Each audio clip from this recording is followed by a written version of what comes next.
জানি না রেসিপিটি কার মাথায় প্রথম এসেছে, ওনাকে স্যালুট। ফেসবুকে রেসিপিটি খুব ঘোরাঘুরি করছিল, তাই বানানোর লোভটা আর সামলে উঠতে পারিনি।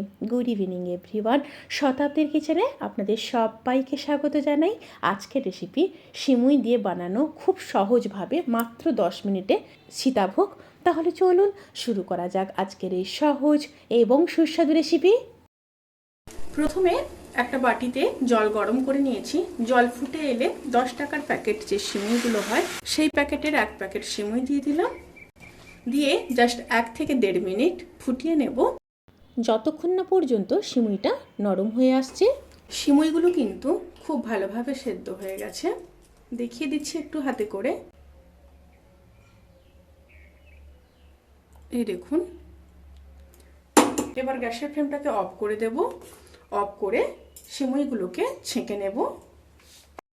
সিমুইগুলোকে ছেঁকে নেওয়ার পরে এবার ঠান্ডা জলে একটু ভালো করে সিমুইগুলোকে ধুয়ে নিতে হবে।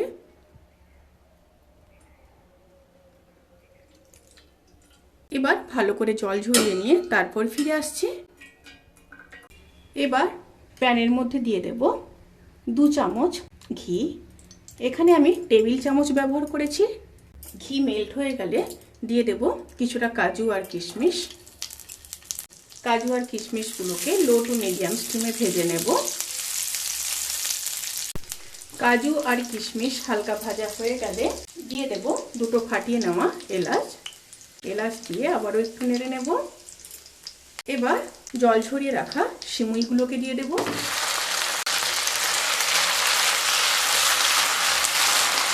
সিমুই দিয়ে খুব ভালোভাবে মিশিয়ে নেব।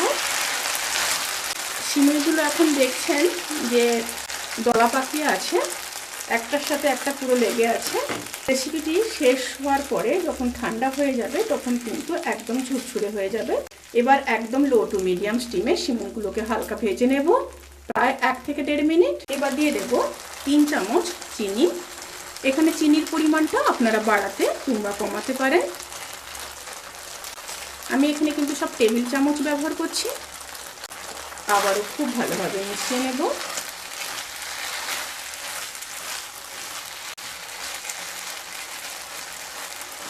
খুব ভালোভাবে মিশিয়ে নিয়েছি। আবারও 1.5 থেকে 2 মিনিট হতে দেব। সীতাভোগ কিন্তু পুরোপুরিভাবে রেডি। এবার ঠান্ডা হতে দেব। ভয় পাওয়ার কোনো রকমই দরকার নেই। এটা ঠান্ডা হয়ে গেলে দেখবেন একদম ঝুরঝুরে হয়ে গেছে। ঠান্ডা করে নিয়ে তারপর ফিরে আসছি। ঠান্ডা হওয়ার পর দেখুন একদম ঝুরঝুরে হয়ে গেছে। অবশ্যই রেসিপিটি ট্রাই করবেন। এবার সার্ভ করে দেব। রেসিপিটি কেমন লাগলো প্লিজ কমেন্ট করে জানাতে কিন্তু ভুলবেন না। যদি ভালো লেগে থাকে তাহলে সাবস্ক্রাইব করে পাশে থাকা বেল আইকন প্রেস করে নোটিফিকেশান অল করে রাখবেন। তাতে করে আমি যত রেসিপি দেবো সমস্ত লিঙ্ক আপনাদের কাছে পৌঁছে যাবে। আপনারা সবাই ভালো থাকবেন, সুস্থ থাকবেন, সাবধানে থাকবেন। আজকের মতো এই পর্যন্ত। পরের রেসিপির জন্য অপেক্ষা করুন। টাটা।